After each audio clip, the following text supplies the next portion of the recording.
আমাদের এলাকার বিভিন্ন মানুষ তারা এই রাতে উদযাপন করে লাইলাতুল কদর পেয়ে গেছে। এজন্য আজকের জুমায় দেখেন, গতকালকের চেয়ে আজকের জুমায় গতকাল যেভাবে 27শে রমজান উদযাপন করা হয়েছে, তার থেকে আজকের জুমা উদযাপন করাটা সব থেকে বেশি জরুরি ছিল। অথচ দেখেন 27শে রাত উদযাপন করলেন আর জুমার দিনে আপনি উপস্থিত থাকলেন না। তাহলে এই 27শে রাত উদযাপন করা আপনার সুন্নাহ মোতাবেক হয়নি। এবং কোরআন হাদিসে এভাবে 27শে রমজান উদযাপন করা, কালকে আমাদের এলাকায় পার্শ্ববর্তী এলাকায় আমরা দেখেছি সারা রাত মাইক বাজিয়ে ওয়াজ নাসিহা করে, এরপর খিচুড়ি করে, বিভিন্ন রকম খাবারের ব্যবস্থা করে রাতটাকে উদযাপন করা হয়েছে। আসলে কি রাত এভাবে উদযাপন করার মতো? বিশ্বনবীকে এভাবে উদযাপন করতে বলেছেন, যেখানে আল্লাহ নবী সাল্লাল্লাহু আলাইহি ওয়াসাল্লাম বলেছেন, তাহাররু লাইলাতুল কদরি ফিল বিত্রি মিনাল আশরিল আওয়াখির মিন রমাদান, তোমরা লাইলাতুল কদরকে তালাশ করো রমজানের শেষ দশকের বিজোর রাতগুলোতে। আর সেখানে আমরা একদিনেই ফিক্সড করে ফেলছি। আল্লাহ সুবহানাহু ওয়া তাআলা আমাদের এরকম বেদায়াতি কর্মকাণ্ড থেকে মুক্ত থাকার তৌফিক দান করুন, সকলে বলি আমিন। তো লাইলাতুল কদর নিয়ে আমরা গত সপ্তাহে আলোচনা করেছি, এখনো সুযোগ আছে। 29 রমজান পর্যন্ত বিজোর রাত আমরা লাইলাতুল কদর তালাশ করব। এছাড়া জোর বিজোর আল্লাহর নবী উভয় রাতেই জেগেছেন। তিনি শাদ্দা মিজারাহু, তিনি তার লুঙ্গি বেঁধেছেন, ওয়া আহিয়া লাইলাহু ওয়া আইকাদা আহলাহু, তিনি নিজে জেগেছেন, পরিবার পরিজনকে জাগিয়ে দিয়েছেন। এই ব্যাপারে মিশকাতুল মাসাবি 2083 থেকে 2099 নম্বর হাদিস পর্যন্ত আমরা আলোচনা করেছি লাইলাতুল কদর এবং ইতিকাফ বিষয়ে। সম্মানিত উপস্থিতি, তো সুতরাং এই বিষয়গুলো আমাদেরকে অবশ্যই বুঝতে হবে। এখন আবার এসে কিছু ইন্টেলেকচুয়াল কিছু মানুষ আছে, বুদ্ধিজীবী মানুষ, এরা সব জায়গায় বুদ্ধিকে কাজে লাগানোর চেষ্টা করে। এমনকি ইসলাম মানার ব্যাপারেও বুদ্ধি দিয়ে এরা ইসলামকে জাজ করার চেষ্টা করে। আজকেও আসার সময় আমাকে প্রশ্ন করা হয়েছে, ভাই এখন তো সৌদি আরবে দিন নাই, শুক্রবার নাই, তাহলে লাইলাতুল কদর ওখানে হলে এখানে কেমন হবে? লাইলাতুল কদর এক জায়গায় হচ্ছে, আরেক জায়গায় কেমনে হওয়া সম্ভব? বেজোর রাত্র তো সব জায়গায় সমান না। যুক্তি দিয়ে কি ইসলাম পালন করা যাবে বলেন তো? বিজ্ঞান এবং লজিক, সায়েন্স অ্যান্ড লজিক, এর উপরে হচ্ছে কি ইসলাম। কথা কি বুঝতে পারছেন? এর উপরে ইসলাম। বিজ্ঞানের যে কোনো প্রপোজিশন আমরা বিভিন্ন সময় চেঞ্জ হতে দেখেছি, পরিবর্তন হতে দেখেছি। বিজ্ঞান সত্যকে অনুসন্ধান করে, কিন্তু সত্যের মানদণ্ড কোনোদিনও হতে পারে নাই। অতএব ইসলাম এবং Real proposition of the Holi Quran and হাদিস, কোরআন হাদিসের যে কোনো প্রকৃত বচন যেটা আল্লাহ এবং তার রাসূল সাল্লাল্লাহু আলাইহি সাল্লাম থেকে এসেছে, এটা 1450 বছর আগে যেভাবে ছিল, 1450 বছর পরে এখনো সেভাবেই আছে এবং কিয়ামতের আগ মুহূর্ত পর্যন্ত সেভাবে থাকবে। এর পরিবর্তন হওয়ার কোনো সুযোগ নেই। যদি কোনো সময় আপনার মনে হয় যে কোরআন এবং হাদিসের কোনো বচন বিজ্ঞানের বিপরীতে চলে গেছে, তাহলে আপনাকে অপেক্ষা করতে হবে যে এই ক্ষেত্রে বিজ্ঞান পরিবর্তন হওয়ার সম্ভাবনা আছে। বিজ্ঞান পরিবর্তন হবে। আর যদি বিজ্ঞান পরিবর্তন না হয়, তাহলে কোরআন হাদিসের ওই ব্যাখ্যা আপনার মস্তিষ্ক ধারণ করতে পারে নাই। কথা কি বুঝতে পারছেন? অতএব বাস্তব কোনো কিছুর সাথে কোরআন হাদিসের কোনো বৈপরীত্য নেই। অনুরূপভাবে বিজ্ঞান সত্যের অনুসন্ধান করছে এবং তারা তাদের মত থেকে বারংবার ফিরে আসছে, পরিবর্তন করছে, এটা আমরা দেখেছি। অতএব আপনাদেরকে মনে রাখতে হবে, বৈজ্ঞানিকভাবে কোরআন হাদিসের কোনো বিষয়ে যদি আজ 1450 বছর পরে সত্য প্রমাণিত হয়ে যায়, তাহলে কোনো ব্যক্তি যদি এই কথা বলে যে এতদিন পরে কোরআন হাদিসের এই বাণীটা বৈজ্ঞানিকভাবে সত্যে পরিণত হলো, তাহলে তার ঈমান থাকবে? থাকবে? থাকবে না। কারণ কোরআন হাদিস 1450 বছর আগে যেভাবেই ছিল ঠিক সেভাবেই আছে। যে সত্য ধারণ করেছিল ঠিক সেই সত্যই ধারণ করে আছে। আরে 1450 বছর আগে বিজ্ঞান এসে ওই সত্যে উপনীত হয়েছে। কথাটা কি বুঝতে পারছেন? আল্লাহ সুবহানাহু ওয়া তাআলা আমাদের এই বিষয়গুলোতে আকীদাকে বিশুদ্ধ রাখার তৌফিক দান করুন, সকলে বলি আমিন। সম্মানিত উপস্থিতি, এবার আসেন রমজানের একেবারে শেষ প্রান্তে এসে আমরা পৌঁছে গেছি। রমজানে আর একটা কাজ আমাদের বাকি আছে, সেটা হচ্ছে সাদাকাতুল ফিতর বা জাকাতুল ফিতর। এই জাকাতুল ফিতর নিয়ে আমরা আলোচনা ইতিপূর্বেও করেছি, তবে বারংবার এই বিষয়গুলো আমরা আপনাদেরকে রিফ্রেশারের জন্য আমরা এই আলোচনাগুলো আপনাদের সামনে উপস্থাপন করার চেষ্টা করি। আমরা জানি, তারপরেও ভুলে যাই। যাতে ভুলে না যাই এবং সঠিক বিষয়টা বারংবার আমরা করতে পারি, যার কারণে এই বিষয়গুলো আমরা বারবার উপস্থাপন করার চেষ্টা করি। সম্মানিত উপস্থিতি, জাকাতুল ফিতর এটা প্রণয়ন হয়, অর্থাৎ এটা ফরজ হয় কত হিজরিতে? দ্বিতীয় হিজরির রমজান মাসের ঈদুল ফিতরের একদিন অথবা 2 দিন আগে। মূলত সব থেকে উল্লেখযোগ্য মত হচ্ছে ঈদুল ফিতরের 2 দিন আগে দ্বিতীয় হিজরিতে জাকাতুল ফিতর ফরজ হয়, যেটা মিশকাতের ব্যাখ্যা গ্রন্থ মিরআতুল মাফাতির 6 নম্বর খণ্ডের 186 নম্বর পৃষ্ঠার মধ্যে বিস্তারিত আলোচনা করার পরে এই সঠিক তথ্যটা আমরা ওখান থেকে জানতে পেরেছি। তাহলে জাকাতুল ফিতর দ্বিতীয় হিজরির রমজান মাসের ঈদুল ফিতরের 2 দিন আগে ফরজ হয়েছে। তখন থেকে এখন পর্যন্ত এই ফরজ প্রক্রিয়া চলমান আছে। কিয়ামতের আগ মুহূর্ত পর্যন্ত এটা থাকবে, এতে পরিবর্তন হওয়ার কোনো সুযোগ নেই। এই ফরজ কখনো নফলও হবে না, কখনো সুন্নাও হবে না, এটা ফরজ ফরজ হিসাবেই থাকবে। আর এই ফরজ করেছেন স্বয়ং বিশ্বনবী মুহাম্মদুর রাসূলুল্লাহ সাল্লাল্লাহু আলাইহি ওয়াসাল্লাম। আল্লাহর নবী কি ফরজ করতে পারেন কি পারেন না? আল্লাহর নবী কোনো কাজ ফরজ করতে পারেন কি পারেন না? ফরজ ঘোষণা দিতে পারেন কি পারেন না? পারেন না। মিশকাতুল মাসাবির 163 নম্বর হাদিস, যেটা সুন্নানে আরবা সহ প্রায় 11টি হাদিসের কিতাবে হাদিসটি বর্ণিত রয়েছে কিতাবুল ঈমানের মধ্যে। এখানে মিকদাম বিন মাদি করিব রাদিয়াল্লাহু তাআলা আনহু থেকে বর্ণিত, তিনি বলেন রাসূল সাল্লাল্লাহু আলাইহি ওয়াসাল্লাম বলেছেন উতীতুল কুরআনা ওয়া মিসলাহু মাআহু, আমাকে কোরআন দেয়া হয়েছে, অনুরূপ কোরআনের আরো কিছু দেওয়া হয়েছে। তার মানে কোরআন হচ্ছে ওহিয়ে মাতলু, যেটা আল্লাহ সুবহানাহু ওয়া তাআলার পক্ষ থেকে সরাসরি বিশ্বনবী মুহাম্মদুর রাসূলুল্লাহ সাল্লাল্লাহু আলাইহি ওয়াসাল্লামের ওপরে অথবা জিবরিলের মাধ্যমে আল্লাহ সুবহানাহু ওয়া তাআলা নাজিল করেছেন। অনুরূপভাবে পরোক্ষভাবে বিশ্বনবী সাল্লাল্লাহু আলাইহি ওয়াসাল্লাম যা বলেছেন তাও প্রকৃত, এটাও ইলহাম বা এবং ওহির অন্তর্ভুক্ত, এটাকে ওহিয়ে গায়রে মাতলু বলা হয়। অতএব বিশ্বনবী সাল্লাল্লাহু আলাইহি ওয়াসাল্লাম তার জীবদ্দশায় কোনোদিন আল্লাহ সুবহানাহু ওয়া তাআলার নির্দেশনা ছাড়া নিজের মন গড়া কোনো কথা বলেন নাই। সূরা নজম অধ্যায় 53 আয়াত 3-4 আল্লাহ সুবহানাহু ওয়া তাআলা বলেছেন মা ইয়ানতিকু আনিল হাওয়া ইন হুয়া ইল্লা ওয়াহয়ুই ইউহা। আল্লাহ নবী তার প্রবৃত্তির অনুসরণ করে কোনোদিন কোনো কথা বলেন নাই, তিনি যা বলেছেন তার সবটাই ছিল ওহীর অন্তর্ভুক্ত। সুবহানাল্লাহ ওয়া বিহামদিহি। সম্মানিত উপস্থিতি, তাহলে আল্লাহ নবী তার জীবনে কোনো জীবদ্দশায় কোনো মন গড়া কথা বলেন নাই। তিনি বলছেন যে আমার কাছে কোরআন নাজিল করা হয়েছে, কোরআনের অনুরূপ কিছু নাজিল করা হয়েছে। অতএব বিশ্বনবী বলছেন আল্লাহ সুবহানাহু ওয়া তাআলা যেভাবে কোনো কিছুকে হালাল এবং হারাম করেন, অতএব আমিও যদি কোনো বিষয়কে হালাল এবং হারাম বলে ঘোষণা করি, ঠিক সেটা ওরকম হালাল এবং হারাম যেভাবে আল্লাহ সুবহানাহু ওয়া তাআলা হালাল এবং হারাম করে থাকেন। সুতরাং জাকাতুল ফিতর, সাদাকাতুল ফিতর এটা ফরজ, বিশ্বনবী সাল্লাল্লাহু আলাইহি ওয়াসাল্লাম এই ফরজ করেছেন। অতএব এই ফরজটা ঠিক সেই রকম ফরজ যেভাবে আল্লাহ সুবহানাহু ওয়া তাআলা কোনো বিষয়কে ফরজ করে দিয়েছেন। এখন আসেন জাকাতুল ফিতর সম্পর্কে আল্লাহ সুবহানাহু ওয়া তাআলা বলেন 87 নম্বর সূরা আলা এর 14 নম্বর আয়াতে আল্লাহ সুবহানাহু ওয়া তাআলা বলেন ক্বাদ আফলাহা মান তাযাক্কা, ওই ব্যক্তি সফল হয়েছে, সফলতা অর্জন করেছে যে ব্যক্তি যাকাত প্রদান করেছে। এই আয়াতের ব্যাখ্যায় তাফসিরুল কোরআনুল আযীম আল জামি লি আহকামিল কোরআন ইমাম কুরতুবী রাহিমাহুল্লাহ, ইবনু কাসির রাহিমাহুল্লাহ তারা একটা কল নিয়ে এসেছেন দুইজন সাহাবীর কাছ থেকে, আব্দুল্লাহ ইবনে উমর রাদিয়াল্লাহু তাআলা আনহুমা এবং আরেকজন হচ্ছে আমর ইবনুল আউফ রাদিয়াল্লাহু তাআলা আনহুমা। তাদের কাছ থেকে তিনি বলতেছেন, তারা দুইজনেই বলতেছেন এখানে যাকাত তাযাক্কা, তাযাক্কা শব্দের অর্থ হচ্ছে যাকাত দেয়া। এই যাকাত দেওয়া বলতে হিয়া যাকাতুল ফিতরি আই সাদাকাতুল ফিতর, এটা যাকাতুল ফিতর বা সাদাকাতুল ফিতর, অর্থাৎ রমজান মাসে সিয়াম ব্রত পালন করার পর যে সাদাকাতুল ফিতর আমরা সিয়ামের পবিত্রতার জন্য দিয়ে থাকি, এই সাদাকাতুল ফিতরকে উদ্দেশ্য করা হয়েছে। সম্মানিত উপস্থিতি, এই আয়াতটি ওমর ইবনুল আব্দুল আজিজ তিনি যখন জাকাতুল ফিতর আদায় করতেন, ঘটনা এসেছে তাফসিরুল কোরআনুল আযীম 8 নম্বর খণ্ডের 382 নম্বর পৃষ্ঠা 87 নম্বর সূরা আলা এর 14 নম্বর আয়াতের ব্যাখ্যায় ওমর ইবনুল আব্দুল আজিজ আন্নাহু কানা ইয়া'মুরু বিইখরাজিজ যাকাতিল ফিতরি ইয়া'মুরুন নাসা বিইখরাজিজ যাকাতিল ফিতর, তিনি ওই সময় তার আমলে লোকদেরকে নির্দেশ দিতেন তারা যেন জাকাতুল ফিতর বের করে।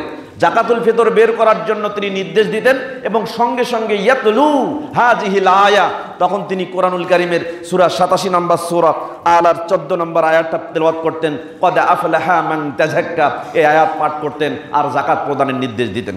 সুতরাং বোঝা যাচ্ছে এই ব্যাখ্যা এবং এই বর্ণনা থেকে যে এই আয়াতটি মূলত জাকাতুল ফিতর দেওয়ার জন্য, প্রদান করার জন্য যে নির্দেশ এসেছে সেই সাপেক্ষে এই আলোচনা আয়াতটি আল্লাহ সুবহানাহু ওয়া তাআলার পক্ষ থেকে নাজিল হয়েছে। সম্মানিত উপস্থিতি, এবার যাকাতুল ফিতর কেন দিবেন, কি উদ্দেশ্যে দিবেন, এই প্রসঙ্গে বিশ্বনবী মুহাম্মদ রাসূলুল্লাহ সাল্লাল্লাহু আলাইহি সাল্লামের কাছ থেকে একটি হাদিস, যে হাদিসটি আবু দাউদে এসেছে, মিশকাতুল মাসাবি কিতাবুজ যাকাত, যাকাত প্রদান করা সংক্রান্ত একটা অধ্যায় রয়েছে, বাবু সাদাকাতুল ফিতর, সাদকাতুল ফিতর সংক্রান্ত একটা অনুচ্ছেদ রয়েছে, আল ফাসলুস সানি, দ্বিতীয় পরিচ্ছেদের 1818 নম্বর হাদিস। আব্দুল্লাহ ইবনে আব্বাস রাদিয়াল্লাহু তাআলা আনহু থেকে বর্ণিত, তিনি বলেন, ফারাজা রাসূলুল্লাহ সাল্লাল্লাহু আলাইহি ওয়াসাল্লাম যাকাতাল ফিতরি তুহরা সিয়ামি আনিল লাগবি ওয়ার রাফাস ওয়া তু'মাতাল লিল মাসাকিন। দুটি উদ্দেশ্যে আপনি যাকাতুল ফিতর দিবেন। কেন যাকাতুল ফিতর দিবেন? দুটি উদ্দেশ্যে দিবেন। এক, তুহুরা সিয়ামি আনিল লাগবি ওয়ার রাফাস, এই যে এক মাস কষ্ট করে সিয়াম পালন করছেন, আপনি চান না যে এই সিয়ামগুলো সরাসরি আল্লাহ কবুল করুক? চান? তাহলে এই এক মাসে সিয়াম পালন করার পাশাপাশি মুআমালা মুআশারার অনেক কাজে আমরা লিপ্ত হয়েছিলাম, একজন আরেকজনের সাথে লেনদেন করেছি, একজন আরেকজনের সাথে আলাপচারিতায় মত্ত হয়েছিলাম, একজন আরেকজনের সম্পর্ক রক্ষা করেছি। কথাবার্তা, লেনদেন, সম্পর্ক বজায় করতে গেলে মানুষের সেন্টিমেন্ট সবসময় একরকম থাকে না। আমরা অনেক সময় কটু কথা বলেছি, মন্দ কথা বলেছি, আঘাত দিয়ে কথা বলেছি, অশ্লীল কথা বলেছি, এরকম কিছু কিছু কথা বলেছি যাতে সিয়াম ত্রুটিযুক্ত হয়েছে। বিশ্বনবী সাল্লাল্লাহু আলাইহি ওয়াসাল্লাম এই ব্যক্তির সিয়ামকে পবিত্র করার জন্য তার পক্ষ থেকে যাকাতুল ফিতরের ব্যবস্থাপনা করেছেন। সুবহানাল্লাহ। দুই নম্বর হচ্ছে তু'মাতাল লিল মাসাকিন। এখানে প্রথম কথা হচ্ছে সিয়াম পবিত্র করার জন্য যাকাতুল ফিতর।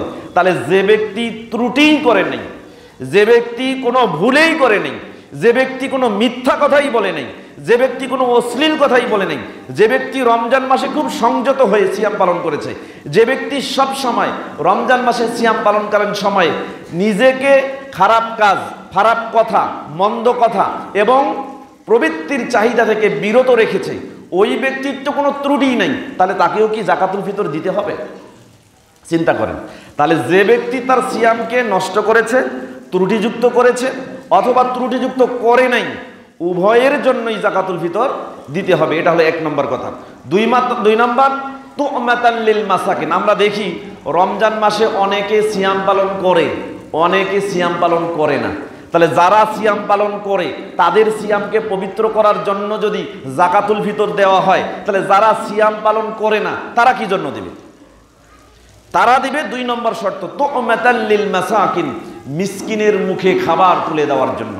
সম্মানিত উপস্থিতি, এজন্য বলা হচ্ছে যে একজন ব্যক্তি যাকাতুল ফিতর দিবে, সিয়াম থাকুক আর না থাকুক, সিয়ামে পারুক আর না পারুক, সিয়াম তার পবিত্র হোক আর সিয়াম তার পবিত্র না হোক, সিয়াম ত্রুটিযুক্ত হোক অথবা ত্রুটিযুক্ত না হোক, সে যদি মুসলিম হয়, মুসলমান হলেই যদি ঈদুল ফিতরের চাঁদ উদয় হওয়ার 1 মিনিট আগ মুহূর্ত পর্যন্ত সে জীবিত থাকে, তাহলে তাকে যাকাতুল ফিতর দিতে হবে, এটা তার উপরে ফরজ। এজন্য ফিকুল মুয়াসসার 143 নম্বর পৃষ্ঠার উল্লেখ করা হয়েছে, দুটি শর্তে মানুষ যাকাতুল ফিতর দেবে। এক, আইয়াকুনা মুসলিমান, যদি সে মুসলমান হয়, মুসলিম হয়, তাহলে তাকে সে সিয়াম পালন করুক আর না করুক, তার সিয়াম শুদ্ধ হোক এবং অশুদ্ধ হোক, ত্রুটিযুক্ত হোক আর ত্রুটি মুক্ত হোক, তাকে যাকাতুল ফিতর দিতে হবে। দুই নম্বর হচ্ছে কোনো ব্যক্তি যদি ঈদুল ফিতরের দিন এবং রাতের বাড়িতে খাদ্য সংগ্রহের সক্ষমতা যদি তার থাকে, তাহলে অবশ্যই তার উপরে যাকাতুল ফিতর ফরজ, তাকে দিতে হবে। কথা কি বুঝতে পারছেন? সে কষ্ট করে হলেও দিবে, কম দিবে এবং ধনীর যাকাত থেকে সে বেশি পরিমাণে খাবে। এজন্য যারা দিন আনে দিন খায়, ভিক্ষা করে, ভিক্ষা করা খাবারগুলো জমা করার পর 2.5 কেজি থেকে 3.5 কেজি বা 3.25 কেজি পর্যন্ত যাকাতুল ফিতর তার ভিক্ষা করা সম্পদ থেকে দিতে হবে।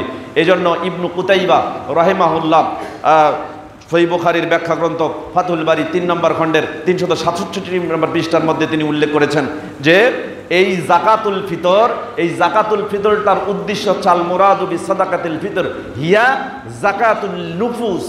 আপনি যে যাকাতুল ফিতর দেন, এটা আপনার সম্পদের যাকাত না, এটা আপনার জীবনের যাকাত, আপনার জানের যাকাত, জানের সদকা। অতএব কোনো ব্যক্তি রমজান মাসে সিয়াম পালন করুক আর না করুক, কোনো ব্যক্তি রমজান মাসে সিয়ামটা তার ত্রুটিযুক্ত হোক আর না হোক, ত্রুটি মুক্ত হোক আর না হোক, তাকে অবশ্যই যাকাতুল ফিতর দিতে হবে, এটা তার উপরে ফরজ। সম্মানিত উপস্থিতি, একটু ভালো করে বোঝার চেষ্টা করেন। যাকাতুল ফিতর অবশ্যই এটা ফরজ।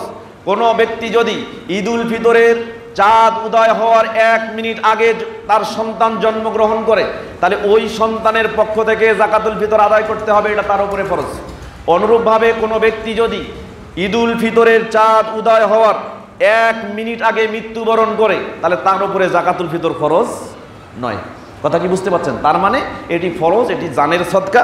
জীবন যতক্ষণ পর্যন্ত আছে ঈদুল ফিতরের চাঁদ উদয় হওয়া পর্যন্ত তাকে যাকাতুল ফিতর দিতে হবে। আল্লাহ সুবহানাহু ওয়া তাআলা এই ফরজ বিধান পালন করার তৌফিক আমাদের দান করুন, সকলে বলে আমিন। এবার আসেন যাকাতুল ফিতর কি দিয়ে দিবেন, এই ব্যাপারে বিশ্বনবী মুহাম্মদ রাসূলুল্লাহ সাল্লাল্লাহু আলাইহি ওয়াসাল্লাম থেকে হাদিস বর্ণিত হয়েছে। বুখারী, মুসলিম এবং মিশকাতুল মাসাবি কিতাবুজ যাকাত, যাকাত প্রদান করা সংক্রান্ত একটা অধ্যায় রয়েছে। বাবু সাদাকাতুল ফিতর, সাদকাতুল ফিতর সংক্রান্ত একটা অনুচ্ছেদ রয়েছে আল ফাসলুল আউয়াল, প্রথম পরিচ্ছেদের 1815 এবং 16 নম্বর হাদিস। প্রথম হাদিসটি বর্ণনা করেছেন আব্দুল্লাহ ইবনে উমর রাদিয়াল্লাহু তাআলা আনহুমা থেকে বর্ণিত। তিনি বলছেন, ফারাজা রাসূলুল্লাহ সাল্লাল্লাহু আলাইহি ওয়াসাল্লাম যাকাতাল ফিতরি সাআম মিন তামারিন আও সাআম মিন শাইরিন আলাল আবদি ওয়াল হুররি ওয়াজ যাকারি ওয়াল উনসা ওয়াজ সাগীর ওয়াল কাবীর মিনাল মুসলিমিন। একজন ব্যক্তি যদি মুসলমান হয়, সে যদি নারী হয় অথবা পুরুষ হয়, সে যদি মনিব হয় অথবা দাস হয়, স্বাধীন হয় অথবা দাস হয়, আর সেই ব্যক্তি যদি ছোট হয় বড় হয়, তাহলে সকলের ওপরে যাকাতুল ফিতর ফরজ। তাহলে ছোট বড় সবার উপরেই যাকাতুল ফিতর ফরজ। অতএব এর সাথে সিয়ামের কোনো সম্পর্ক নেই। কথা কি বুঝতে পারছেন? রমজান মাসে উপনীত হলেই তাকে কি দিতে হবে? যাকাত। সে সিয়াম থাকুক আর না থাকুক, ছোট বড় অনেক ছোট মানুষ আছে, ছোট বাচ্চা আছে, তার উপরে সিয়াম ওই সময়ে ফরজ নয়। অতএব ওই ছোট বাচ্চার পক্ষ থেকে দিতে হবে। অনুরূপভাবে একজন কৃতদাস বা কৃতদাসী, তার পক্ষ থেকে তার মনিব যাকাত আদায় করবে। তাহলে 1 সা পরিমাণ খেজুর অথবা 1 সার পরিমাণ জব, এর থেকে যাকাত প্রদান করার ঘোষণা আল্লাহ নবী মুহাম্মদ রাসূলুল্লাহ সাল্লাল্লাহু আলাইহি সাল্লাম থেকে এসেছে। আল্লাহ নবী বলেছেন ওয়া আমারা বিহা আন তুআদ্দা ক্বাবলা খুরুজিন নাসি ইলা সালাহ। আর আল্লাহ নবী এই যাকাতুল ফিতর দিতে বলেছেন কোন সময়? একজন ব্যক্তি ঈদের সালাতে যাওয়ার বের হওয়ার আগেই যাকাতুল ফিতর দিতে হবে। এখন এখানে তুআদ্দা শব্দটা আসছে, মানে যাকাতুল ফিতর আদায় করতে হবে সালাতে বের হওয়ার আগে। এই তুআদ্দা শব্দের অর্থ এসেছে আনতুসিলা, মানে পৌঁছে দেওয়া। কার কাছে পৌঁছে দেওয়া? যে ব্যক্তি খাবার উপযুক্ত, যাকাতুল ফিতর যার জন্য হালাল, তার কাছে পৌঁছে দেওয়াকে বলা হয় তুআদ্দা, আদায় করা। তাহলে অবশ্যই আপনি ঈদের সালাতে যাওয়ার আগেই যে পাওয়ার হকদার তার কাছে পৌঁছে দিয়েই ঈদের সালাতে যাবেন। এটাই হচ্ছে সুন্নাহসম্মত রাসূল সাল্লাল্লাহু আলাইহি সাল্লামের নির্দেশনা। আল্লাহ নবী সাল্লাল্লাহু আলাইহি ওয়াসাল্লাম আবু দাউদের একটা হাদিসের মধ্যে বলেছেন, কিতাবুজ যাকাত, যাকাত প্রদান করা সংক্রান্ত একটা অধ্যায়, বাবু সাদাকাতুল ফিতর, সাদকাতুল ফিতর সংক্রান্ত একটা অনুচ্ছেদ রয়েছে, হাদিস নম্বর 1609। আব্দুল্লাহ ইবনে আব্বাস রাদিয়াল্লাহু তাআলা আনহু থেকে বর্ণিত, তিনি বলেন যে আল্লাহ নবী বলেছেন, মান আদ্দাহা, যে ব্যক্তি এটাকে আদায় করেছে, ক্বাবলা সালাতিন, অর্থাৎ ঈদের সালাতের পূর্বে, ফাইয়া সাদাকাতুন মাকবুলাতুন, এটা হচ্ছে গ্রহণযুক্ত সাদকাতুল ফিতর, অর্থাৎ এটা সাদকাতুল ফিতর হিসেবে গণ্য হবে। ওমান আদ্দাহা বাদা সালাহ, যে ব্যক্তি সালাতের পরে আদায় করেছে, মানে ঈদের সালাত আদায় করার পরে যাকাতুল ফিতর দিয়েছে, ওহিয়া সাদাকাতুম মিনাস সাদাকাত, এটা সাধারণ দান হিসেবে গণ্য হবে, এটা যাকাতুল ফিতরের অন্তর্ভুক্ত হবে না। এখন কথা হচ্ছে আমাদের দেশে যেটা নিয়ম আছে এবং ভারতীয় উপমহাদেশে নিয়ম আছে, আমরা যে যাকাতুল ফিতর এক জায়গায় সংগ্রহ করি, অর্থাৎ মসজিদে ব্যবস্থাপনা থাকলে আমরা এখানে দেই, অথবা রাষ্ট্রীয়ভাবে বাইতুল মালে সংরক্ষণ করার ব্যবস্থাপনা থাকলে আমরা সেখানে প্রদান করব। এই বিষয়টা কন্ট্রাডিকশন হবে কিনা, অর্থাৎ ঈদের সালাতে যাওয়ার আগে আমরা যে মানুষের কাছে পৌঁছে দিতে পারতেছি না, সেই ক্ষেত্রে আমার যাকাতুল ফিতর হিসেবে গণ্য হবে কিনা। এই প্রসঙ্গে একটা হাদিস, যে হাদিসটা সহিহ বুখারীতে এসেছে, সহিহ মিশকাতুল মাসাবি কিতাবু ফাজাইলুল কোরআন, কোরআনের ফজিলতসমূহ সংক্রান্ত একটি অধ্যায়, আল ফাসলুল আউয়াল, প্রথম পরিচ্ছেদের 2123 নম্বর হাদিস। আবু হুরায়রা রাদিয়াল্লাহু তাআলা আনহু থেকে বর্ণিত, আমরা জানি বিখ্যাত একটা হাদিস, যে আয়াতুল কুরসি, যখন আমরা এই আয়াতুল কুরসির ফজিলত জানতে পেরেছি, কার মাধ্যমে জানতে পেরেছি বলেন তো? কার মাধ্যমে? ইবলিসের মাধ্যমে, তাই না?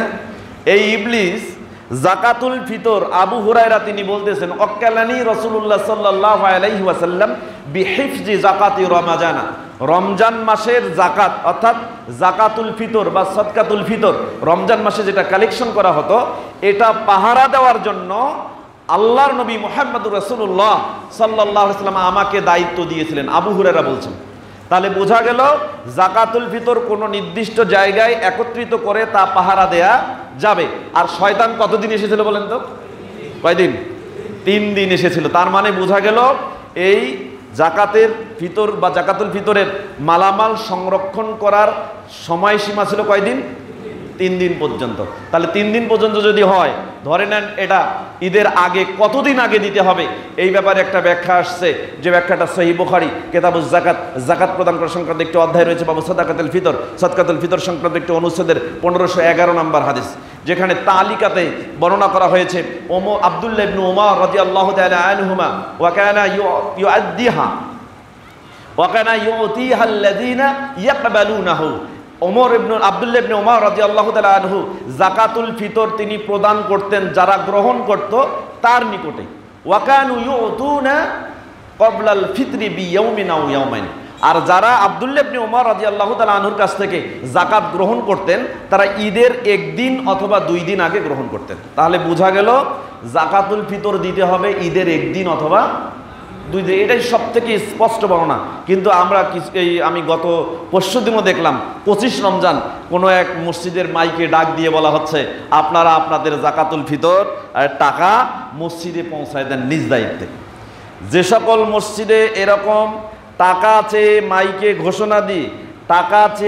মাইকে ঘোষণা দিয়ে জাকাতুল ফিতর আদায় করা হয়, আপনি যদি ওই মসজিদের মুসল্লি হন তাহলে নিঃসন্দেহে আপনি ওখানে জাকাতুল ফিতর দিবেন না, আপনার গুনাহ হয়ে যাবে।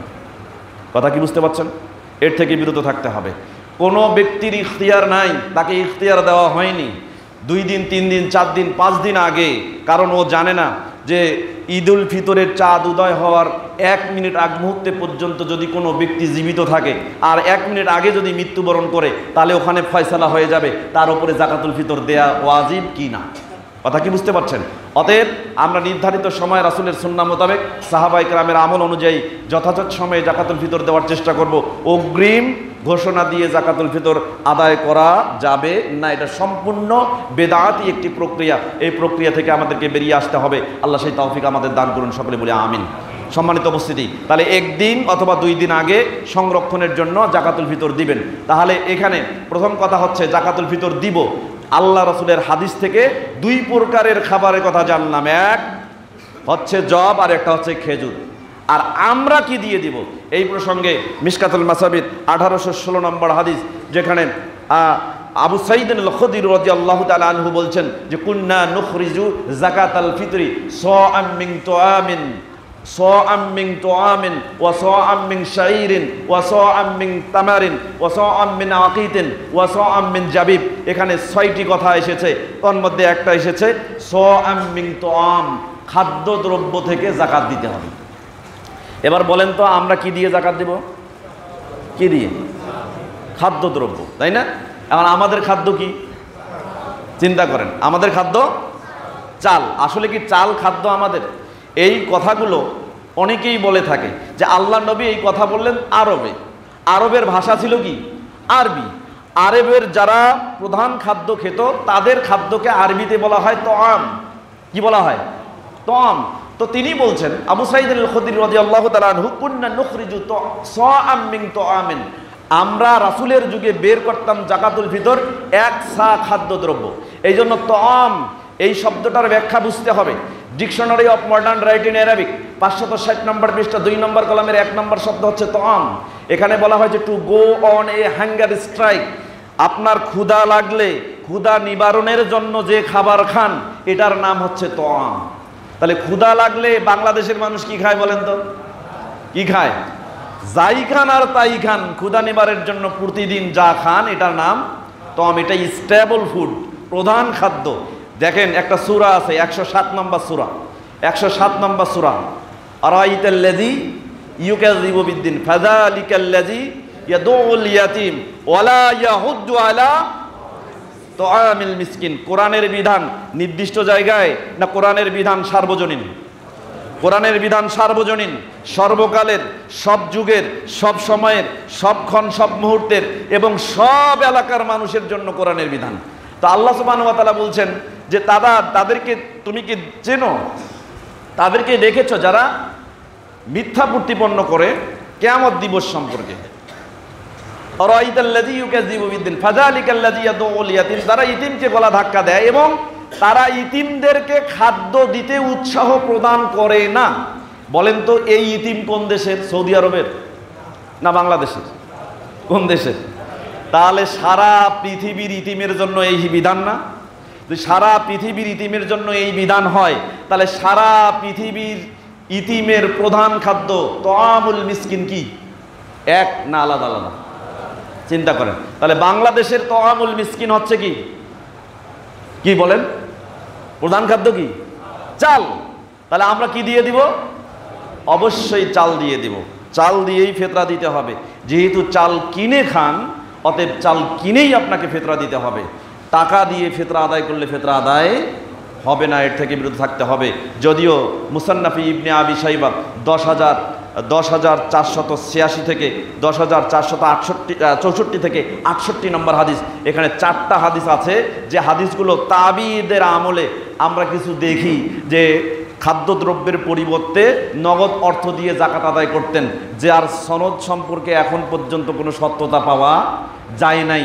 বাংলাদেশের কিছু মানুষ আছে এই হাদিসগুলোকে সামনে নিয়ে এসে তারা টাকাকে বৈধ করার চেষ্টা চালাচ্ছে। কিন্তু কথা হচ্ছে সুন্নাহ যেখানে রাসূল সাল্লাল্লাহু আলাইহি ওয়াসাল্লাম থেকে স্পষ্ট, সেখানে তাবির যুগে এসে যদি হাদিস সহিহ হয়, তাহলে আমরা কোনটাকে প্রাধান্য দেব বলেন তো? কোনটাকে? রাসূলের সুন্নাহকে প্রাধান্য দিব। কথা কি বুঝতে পারছেন? সুন্নাহ কাকে বলে? সুন্নাহ কাকে বলে? আল হাদিসুল হুজ্জাতের 13 নম্বর পৃষ্ঠার মধ্যে এসেছে, মা জাআ আনিন নবী সাল্লাল্লাহু আলাইহি ওয়াসাল্লাম মিন কওলিন আও ফি'লিন আও তাকরিরিন ওয়া আন আসহাবিহি। সুন্নাহ হলো সেটাই যেটা আল্লাহ রাসূলের কথা, কাজ এবং মৌন সমর্থন থেকে এসেছে এবং সাহাবায়ে কেরাম থেকে এসেছে। এটার নাম কি? সুন্নাহ। এই সুন্নাহর ইত্তেবা করতে হবে। আর ইত্তেবার সংজ্ঞা হচ্ছে মাসাইলে আবি দাউদের 1793 নম্বর ক্রমিকে এসেছে, সেখানে বলা হচ্ছে ইত্তেবা হচ্ছে কি মা জাআ আইয়াত্তাবিআর রাজুলু মা জাআ আনিন নবী সাল্লাল্লাহু আলাইহি ওয়াসাল্লাম ওয়া আন আসহাবিহি। সাহাবী থেকে যা এসেছে, রাসূল থেকে যা এসেছে, এটাকে মেনে নেওয়ার নামই হচ্ছে ইত্তেবা। সুম্মা মিন বাদি মিনাত তাবিঈন হুয়া মুখায়্যারুন। অতঃপর সাহাবীদের পরে তাবিদের কাছ থেকে যদি কোনো আসে, সে ব্যাপারে তোমার ইচ্ছা, তুমি মেনে নিতে পারো, নাও নিতে পারো। তাহলে যেখানে রাসূল থেকে সুন্নাহ স্পষ্ট, আমরা অবশ্যই সুন্নাহর উপরে আমল করব এবং সুন্নাহ ভিত্তিক আমলের ভিত্তিতে যাকাতুল ফিতর দিব। কি দিয়ে? কি দিয়ে? চাল দিয়ে। কথা কি বলছেন? চাল এটা প্রধান খাদ্য। তাআমুল মিসকিন বাংলাদেশের মিসকিন প্রধান খাদ্য। অতএব আমরা এটা ঈদের একদিন অথবা 2 দিন আগে দেওয়ার চেষ্টা করব এবং যথারীতি ঈদের সালাতে যাওয়ার আগে এই বন্টন ব্যবস্থাপনা যদি আমরা মানুষের কাছে পৌঁছে দেওয়ার চেষ্টা করি। যে মসজিদে টাকা নেওয়া হয় ওখানে আপনি যাকাতুল ফিতর দিবেন না, আপনি চাল দিয়ে দিবেন, চাল কিনে দিবেন। যদি চাল নিতে অস্বীকার করে, আপনার চাল সুষ্ঠুভাবে আপনি নিজে বন্টন করে দিবেন।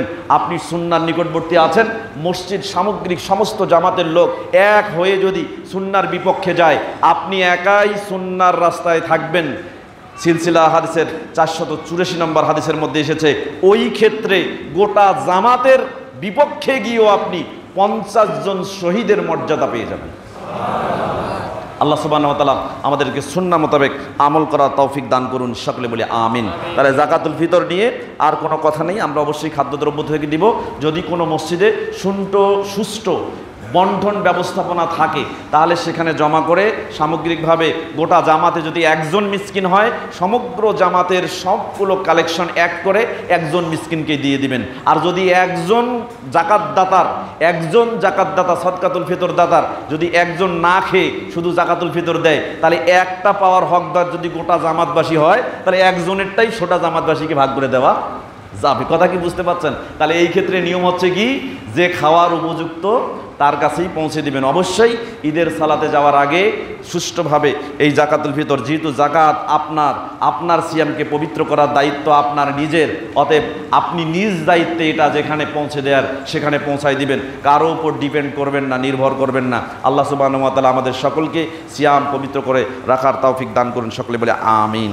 সম্মানিত উপস্থিতি, এবার আসেন, রমজান মাস চলে যাচ্ছে। এই রমজান মাসের ধারাবাহিকতা নিয়ে আমরা কিছু কথা বলি, যেটা আমরা আজকে আরেকটা বিষয় নিয়ে আলোচনা করতে চেয়েছিলাম। মনে আছে আপনাদের? কি বিষয়? ফিলিস্তিনের বিষয়। ফিলিস্তিনের বিষয় নিয়ে আলোচনা করতে আমি একবারে প্রায় একটা গবেষণা সমৃদ্ধ আলোচনা তৈরি করেছি, কিন্তু 2 দিন আগে একটা খবর পাইছেন কি আপনারা? ফিলিস্তিনে হামাসদের বিরুদ্ধে ফিলিস্তিনবাসীরাই কি করছে, কথা বুঝছেন? অতএব আলোচনার বিষয়টা আরেকটু অন্যদিকে মোড় নিচ্ছে। অতএব এটাও গবেষণার বিষয়। হুটহাট করে ফিলিস্তিন সম্পর্কে আলোচনা গবেষণা না করে কোনো কথা বলা যাবে না। কথা কি বুঝতে পারছেন? এজন্য আমরা আরেকটা সময়, এক সপ্তাহ সময় নিচ্ছি এই বিষয়ে চুলচেরা বিশ্লেষণ করে সঠিক নিগুড় তত্ত্ব এবং ইতিহাস সমৃদ্ধ আলোচনা আমরা আপনাদের সামনে উপস্থাপন করার চেষ্টা করব। অবশ্যই মনে রাখবেন, এই আলোচনাগুলো নিজের মন গড়া কোনো আলোচনা আমরা আপনাদের সামনে উপস্থাপন করার কোনো যোগ্যতা বা সাহস দেখাই না। অবশ্যই প্রচলিত ইতিহাস সমৃদ্ধ সত্য তথ্যাবলীর ভিত্তিতে, কোরআন হাদিসের প্রপোজিশন বচনের ভিত্তিতে যেগুলো বিশ্লেষণাত্মক, সেগুলোকে বিশ্লেষণ করে সালাফদের নিয়ম অনুসারে ফিলিস্তিন সম্পর্কে যা আছে চুলচেরা বিশ্লেষণ আমরা আপনাদের সামনে উপস্থাপন করার চেষ্টা করব। অবশ্যই এই ব্যাপারে কোনো ধরনের কার্পণ্যতা, কৃপণতা এবং নিজের প্রবৃত্তির অনুসরণ করা যাবে না। আল্লাহ সুবহানাহু ওয়া তাআলা এই আলোচনাগুলো নিরপেক্ষভাবে উপস্থাপন করার তৌফিক আমাদের দান করুন, সকলে বলি আমিন। এবার আসেন, রমজান মাস চলে যাচ্ছে। এই রমজান মাসে আমরা কি প্রশিক্ষণ নিলাম, আগামীতে কেমনে এই প্রশিক্ষণ আমরা চালাবো, কথা কি বুঝতে পারছেন? রমজান মাসে সিয়াম পালন করলেন, প্রত্যেকের চেহারা নিজেরাই দেখবেন। আপনারা কি রমজান মাসের আগে শাবান মাসের চেয়ে ভালো আছেন না একটু খারাপ আছেন? চেহারা ভালো হয়েছে না খারাপ হয়েছে? জি, যারা বেশি খারাপ ছিল তারা ভালো হয়েছে, আর যারা মোটামুটি ভালো ছিল তারা একটু মনে হয় খারাপ হয়ে গেছে। যারা মোটা ছিল শুকায় গেছে, ফর্সা ছিল কালো হয়ে গেছে, হয় নাই? অবশ্যই এগুলা দেখে আল্লাহ রমজানের সওয়াব দিবেন না। কি দেখে দিবেন? যেটা আলোচনা এর আগে করেছি, কি দেখে দিবেন? আপনার ফর্সা চেহারা কালো হয়েছে এই জন্য কি রমজানের সওয়াব দিবেন, সিয়ামের সওয়াব দিবেন না? মোটা চেহারা ছিল চিকন হয়ে গেছেন এই জন্য দিবেন না? আপনার চেহারা সুন্দর ছিল খারাপ হয়ে গেছে, মুখে গন্ধ ছিল না গন্ধ হয়ে গেছে এই জন্য সওয়াব দিবেন না? আল্লাহ কি দেখবেন বলেন তো? কি দেখবেন? মিশকাতুল মাসাবির 5314 নম্বর হাদিস, আল্লাহ নবী সাল্লাল্লাহু আলাইহি ওয়াসাল্লাম বলেছেন, ইন্নাল্লাহ লা ইয়ানজুরু ইলা সুওয়ারিকুম, আল্লাহ তোমাদের চেহারার দিকে তাকাবেন না। কে কত মোটা ছিল সিয়াম পালন করার পর চিকন হয়ে গেছে, কে ফর্সা ছিল সিয়াম পালন করে কালো হয়ে গেছে, আল্লাহ এটা দেখবেন না। ওয়ালা আমওয়ালিকুম, এবং তোমাদের সম্পদের দিকে তাকাবেন না। কে কত দামি খাবার খেয়ে সিয়াম পালন করছেন, কে কত দামি খাবার খেয়ে সিয়াম ভঙ্গ করছেন, এইটা আল্লাহ দেখবেন না। তাহলে আল্লাহ কি দেখবেন? ওয়ালাকিন ইয়ানজুরু ইলা কুলুবিকুম ওয়া আমালিকুম, বরং আল্লাহ তোমাদের অন্তর দেখবেন এবং অন্তর দিয়ে যে আমল করেছো সেই আমলটা আল্লাহ দেখবেন। তাহলে রমজান মাসে কে কত তাকওয়া অবলম্বন করেছেন, এই তাকওয়া অবলম্বন করে আমরা অবশ্যই সিয়াম পালন করে যদি থাকি তাহলে এর যথাযথ প্রতিদান আল্লাহই দিবেন, সরাসরি দিবেন। আর আল্লাহ যখন সরাসরি বান্দাকে দিবেন, কম দিবেন না বেশি দিবেন? কি পরিমাণ বেশি দেবেন এটা নিজেও আমরা জানি না, আল্লাহ সুবহানাহু ওয়া তাআলা আলাম। সম্মানিত উপস্থিতি, এই জন্য আমি বলছি রমজান মাসের এই ধারাবাহিকতা রক্ষা করবেন। রমজান মাসে শরীর দুর্বল হয়ে গেছে, অধিক পরিমাণে থুতু ফেলাইছি আমরা, ফেলাই নাই? এই রমজান মাসে এতটাই তাকওয়া অবলম্বন করেছি, নিজের মুখের থুতু জমা হয়েছে, পেড়ে গেলে সিয়াম ভেঙে যেতে পারে এই ভয়ে থুতু আর গিলি ফেলিনি। অথচ থুতু গেললে কি সিয়াম নষ্ট হয়? থুতু গেললে সিয়াম নষ্ট হয় না। এই ব্যাপারে দুটা মত আছে, যেটা ফতোয়া আরকানুল ইসলামের 431 নম্বর ফতোয়ার মধ্যে মুহাম্মদ ইবনে সালেহ আল উসাইমিন রাহিমাহুল্লাহ অনেকগুলো কথা নিয়ে আসার পরে দুটি মত তুলে ধরেছেন। একটা মতে বলেছেন যে মিনহুম মান ক্বালা ইন্নাহা লা তুফতিরু, কোনো ব্যক্তির মুখে যদি থুতু জমা হয় আর ওই থুতু যদি সে গিলে ফেলে তাহলে এই থুতু তার সিয়ামকে ভঙ্গ করবে না। আর একটা আপনি বলেছেন ইন্নাহা তুফতিরু, অর্থাৎ সিয়াম তার ভেঙে দিবে। তবে আকরাবু ইলা সুন্নাহ, সুন্নাহর নিকটবর্তী ফতোয়া হচ্ছে ইন্নাহা লা তুফতিরু, সিয়ামকে এটা ভঙ্গ করবে না, সিয়ামকে ভঙ্গ করবে না।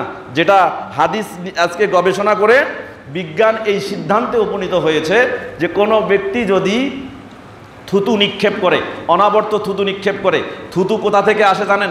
থুতুর 4টা আরবি আছে। কয়টা আরবি? 4টা আরবি। 1 নম্বর হচ্ছে বুসাক, বুসাক মানে থুতু, বুসাক মানে থুতু। 2 রিক, রিক মানে থুতু। 3 বালগাম, বালগাম মানে থুতু। 4 নুখামা, নুখামা মানেও থুতু। তাহলে 4টা আরবি ব্যবহার হয়েছে। অবশ্যই 4টার মধ্যে কোনো না কোনো পার্থক্য আছে, এমনি তো ব্যবহার হয় না। প্রত্যেকটা শব্দ যখন দেখবেন একটা শব্দের অনেকগুলো অর্থ হয়, তাহলে অর্থগুলোর পার্থক্য হয়তো ব্যবহারে থাকে অথবা প্রয়োগে থাকে। কথা কি বুঝতে পারছেন? তাহলে ব্যবহার প্রয়োগে এগুলোর পার্থক্য আছে। সাধারণত বুসাক বলা হয় কোন বুসাক? যে আপনি ইন্টেনশনালি, ইচ্ছাকৃতভাবে যে থুতু ফেলেন এটাকে বলা হয় বুসাক।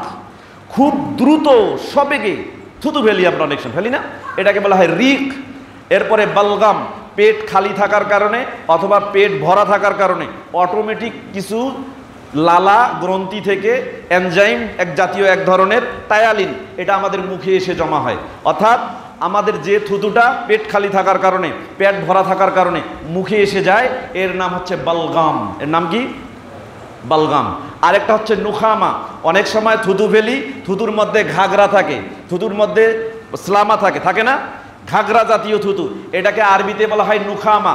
এই থুতু যদি বের হয়ে আসে, এটাকে আর আটকানোর কোনো দরকার নাই, এটা বের হয়ে আসলে এটাকে ফেলাই দিবেন, এটাকে আর গেলা যাবে না। কথা কি বুঝতে পারছেন?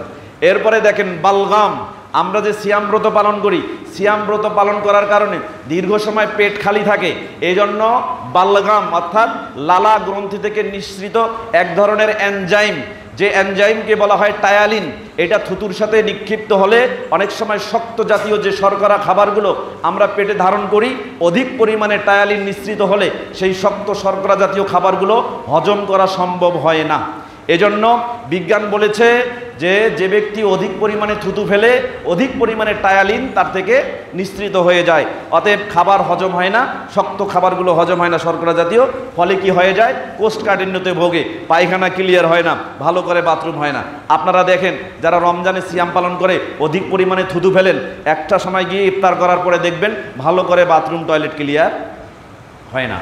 আমরা শক্ত খাবার খাই না, বুট খান, খেজুর খান, এরকম আরও শক্ত খাবারগুলো খান, এগুলো হজম হচ্ছে না। তো টায়ালিনের কাজ হচ্ছে আপনার পেটের ভিতরে শক্ত জাতীয় শর্করা খাবারগুলোকে হজম করা, কিন্তু অধিক পরিমাণে মুখ থেকে বের হয়ে গেলে এটা আপনার অবশ্যই ক্ষতি করবে। আর সিয়াম পালনকালীন সময়ে আপনারা বেশি বেশি পরিমাণে থুতু ফেলার চেষ্টা করবেন না। যদি বালগাম এই ধরনের থুতু স্লামা আপনার মুখে আসে, তাহলে গলায় আসার আগেই গিলে ফেলবেন, এটা আপনার সিয়ামের ক্ষতি করবে না। এমনকি বলা হয়েছে যদি অধিক পরিমাণে থুতু মুখের মধ্যে জমা হয়, সেগুলো যদি আপনি গিলে ফেলেন, এতে আপনার সিয়ামের কোনো ক্ষতি হবে না। কথা কি বুঝতে পারছেন? অতএব আমরা চেষ্টা করব আল্লাহ সুবহানাহু ওয়া তাআলা নির্দেশনা ফলো করে অধিক পরিমাণে থুতু নিক্ষেপ না করে, শরীরকে দুর্বল না করে সিয়াম ব্রত পালন করার। আল্লাহ আমাদের সেই সিয়াম পালন করার শক্তি সামর্থ্য দান করুন, সকলে বলি আমিন। এরপরে আসেন রমজান মাসে সিয়াম পালন করার একটা গুণাগুণের ভিত্তিতে কি হয়েছে ওখানে দেখেন, এদিকে দেখেন, আমার দিকে দেখেন। রমজান মাসে সিয়াম ব্রত পালন করার কারণ একটা, কিন্তু আমাদের ফলপ্রসূ ফলাফল আমাদের শরীরের মধ্যে আমরা লক্ষ্য করি। দেখেন আমরা যে খাবারগুলো খাই, অন্য দিনে যে পরিমাণ খাই, রমজানে কি সেই পরিমাণ খাই? খাবার খাওয়ার নিয়ম অন্য দিনে যেমন, রমজানেও তেমন। রমজানেও যেভাবে খাবেন, অন্য দিনেও সেভাবে খাবেন। ইসলামের নিয়মগুলো কিন্তু এক, ইসলামের নিয়ম আলাদা আলাদা নয়। অবশ্য শুধুমাত্র টাইমটা চেঞ্জ হয়েছে, সময়টা চেঞ্জ হয়েছে, কিন্তু খাবার নিয়ম কিন্তু এক। কাফিররা 7 পেটে খায়, মুসলমান মুমিন খায় কয় পেটে? 1 পেটে। তাহলে একজন মুমিন যা খায় সেই খাবারটা একজন কাফির মুশরিক 7 জনের খাবার একজনে খেয়ে ফেলবে।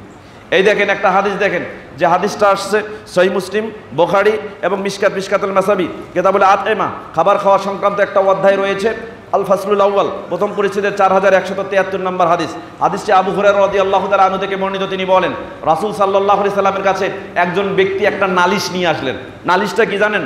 এক ব্যক্তি যখন কাফের ছিল সে বেশি করে খাইতো, কিন্তু যখন সে ইসলাম গ্রহণ করলো সে একেবারে খাওয়া কমাই দিল।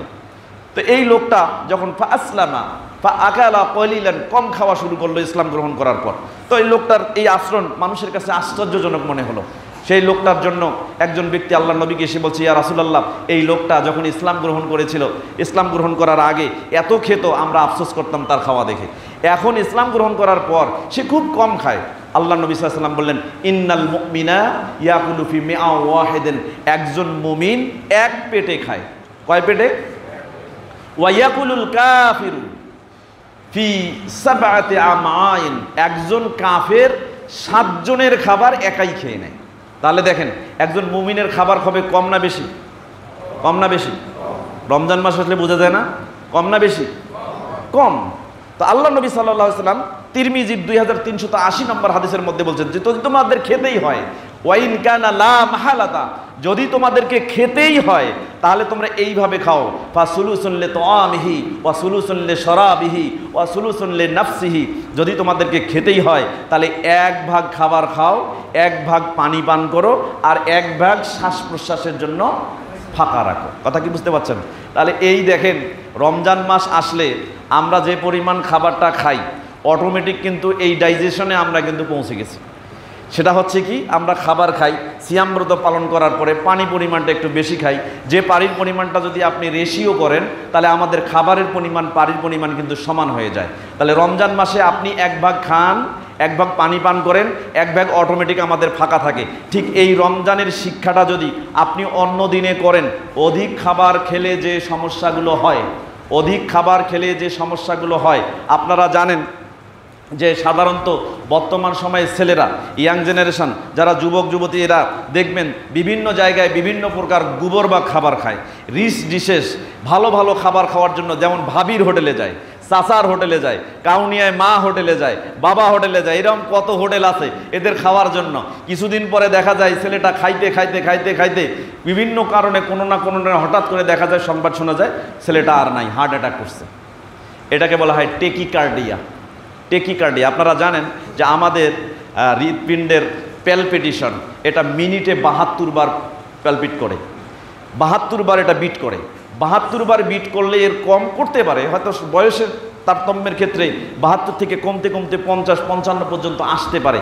কিন্তু যখন দেখবেন যে হার্টের প্যালপিটেশন 72 ছাড়িয়ে একেবারে 90, 95, 100, 101, 102 চলে যাচ্ছে, তার মানে বুঝবেন আপনি অধিক পরিমাণ খাবার খেয়েছেন, যে খাবারগুলো হজম হয় নাই, যার কারণে যুবকরা আজকে নানা রকম নতুন নতুন সমস্যায় ভুগে এরকম ফাস্টফুড খাবার কারণে, যার কারণে তার ইনডাইজেশন হচ্ছে, আইবিএস হচ্ছে, ইরিটেবল বাওয়েল সিনড্রোম, যেটা রোগ আবার রোগের না, বা সব রোগের উপসর্গ। সেটা কি, আপনি খাবার খাচ্ছেন না হজম করতে পারতেছেন না, আবার সেটাকে বের করে ফেলতে পারতেছেন, আবার ক্ষুধাও কমতেছে না, ক্ষুধাও লাগতেছে, খাচ্ছেন কিন্তু সেগুলো হজম হচ্ছে না। ফলে কি হয়, ডিসপেপসিয়া হয়, ফলে কি হয়, ডিসপোজিয়া হয়, ফলে কি হয়, অ্যাসিড রিফ্লাক্স হয়, গ্যাস্ট্রোসোফেজিয়াল রিফ্লাক্স হয়। আপনার খাবার নিচে যাচ্ছে না, খাবারগুলো উঠে যাচ্ছে উপরে, গলা অবধি পৌঁছে যায়, এরপরে গলায় স্লামাযোগ হয়। একটা সময় কি হবে জানেন, ডিসপেপসিয়া থেকে ডিসপোজিয়া হবে। ডিসপোজিয়া হচ্ছে প্রাইমারি স্টেজ অফ কার্সিনোমা, ক্যান্সারের প্রাথমিক কারণ। সেটা হচ্ছে অধিক পরিমাণে খাবার খেলে যখন খাবার হজম করতে পারবেন না, সেই খাবারগুলো আপনার উপরের দিকে উঠে অ্যাসিড রিফ্লাক্স হবে, গ্যাস্ট্রোসোফেজিয়াল রিফ্লাক্স হবে, সেখান থেকে খাদ্যনালীতে ক্যান্সার হওয়ার সম্ভাবনা আছে। আজকে বিজ্ঞান গবেষণা করতেছে, দেখেন এই যুবকদের জন্য মেসেজ, এনসাইক্লোপিডিয়া ব্রিটানিকা 2025-এর ফেব্রুয়ারি মাসের জার্নালে, যেটা wikipedia.org.com, এখানে গিয়ে সার্চ দিলে আপনি পাবেন। বিজ্ঞান আজকে বলতেছে একজন ব্যক্তি যদি সপ্তাহে 2 দিন উপবাস থাকে, কয়দিন? 2 দিন উপবাস থাকে, কমপক্ষে মাসে যদি 3 দিন উপবাস থাকে, তাহলে ওই ব্যক্তি যত প্রকার খাবার খাক না কেন, তার ইনডাইজেস্টিভ ডায়রিয়া, তার হচ্ছে এই যে অ্যাসিড রিফ্লাক্স, তার ডিসপোজিয়া, ডিসপেপসিয়া এবং গ্যাস্ট্রোসোফেজিয়াল এই রিফ্লাক্স এবং এই ধরনের হজমের ঘাটতি হয়, এরকম কোনো সমস্যা হবে না। তাই বিজ্ঞান পরামর্শ দিচ্ছে কমপক্ষে সপ্তাহে 2 দিন সিয়াম পালন করা, না পারলেও মাসে 3 দিন সিয়াম পালন করা। কথা কি বুঝতে পারছেন? তো যাদের এই সমস্যাগুলো আছে, রমজানের এই শিক্ষা নেন, রমজান মাসে সিয়াম ব্রত পালন করছেন।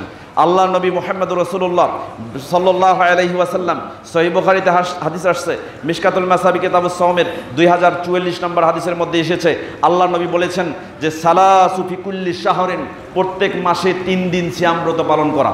ওয়া রমাজানু ইলা রমাজানা কা সিয়ামি বা হাজা সিয়ামু দাহরিন কুল্লিহি, অর্থাৎ কোনো ব্যক্তি যদি প্রতি মাসে 3 দিন সিয়াম পালন করে, সারা বছরে সিয়াম পালন করলে যে সওয়াব, ওই সওয়াব আল্লাহ তার বান্দার আমলনামে লিখবে। অনুরূপভাবে 2055 নম্বর হাদিস মিশকাতুল মাসাবিতে এসেছে, আয়েশা রাদিয়াল্লাহু তাআলা আনহা বলছেন যে আন্নান নবী সাল্লাল্লাহু আলাইহি ওয়াসাল্লাম কানা ইয়াসুমু ফিল ইসনাইনি ওয়াল খামিস, আল্লাহ নবী সপ্তাহে 2 দিন সিয়াম পালন করেছেন, একটা হচ্ছে সোমবার আর একটা বৃহস্পতিবার। এই দেখেন বিজ্ঞান এখানে এসে মিলে যাচ্ছে। আল্লাহ নবী সপ্তাহে 2 দিন সিয়াম পালন করেছে এবং মাসে 3 দিন সিয়াম পালন করার জন্য তিনি মানুষকে উৎসাহিত করেছেন। অতএব কমপক্ষে মাসে 3 দিন যদি সিয়াম পালন করেন, এই সিয়ামের ধারাবাহিকতায় ইনশাআল্লাহ আপনার পেটের কোনো সমস্যা হবে না। আল্লাহ সুবহানাহু ওয়া তাআলা আমাদের সকলকে সিয়ামের শিক্ষা নিয়ে বাকি দিনে এই সিয়ামগুলো পালন করার তৌফিক দান করুন। সকলে বলে আমিন।